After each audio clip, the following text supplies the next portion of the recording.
Senate President Chiz Escudero's statement regarding the ban on Pogo and the legalization of Pigo here in the Philippines. Alam mo yun ang hindi ko maintindihan sa totoo lang. Binan natin ang Pogo, gustong ipagbawal sa pamamagitan ng batas ang Pogo. Ang Pogo, ang ibig sabihin ay Philippine Offshore Gaming Operation. Yung mga dayuhan yung nagsusugal dyan. Dayuhan ang nasisira ang pamilya, nalululong sa sugal, nawawala ng pera dahil sa sugal. Pinagbawal natin.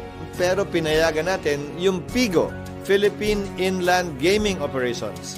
Kung saan ang nagsusugal ay Pilipino, hindi dayuhan, ang nawawalan at naubusan ng pera ay Pilipino at hindi dayuhan, at malamang sa malamang, yung mga dating Pogo ay nagtatago sa likod ng PIGO. Marahil, dapat ay tingnan at reviewin din ito dahil yung mga sinusubukan nating iwasang masasamang bagay, pagkakamali, pagkukulang, ay tila nandyan din sa PIGO na ang tatamaan pa ay sarili natin mismong mga kababayan at hindi mga dayuhan lamang.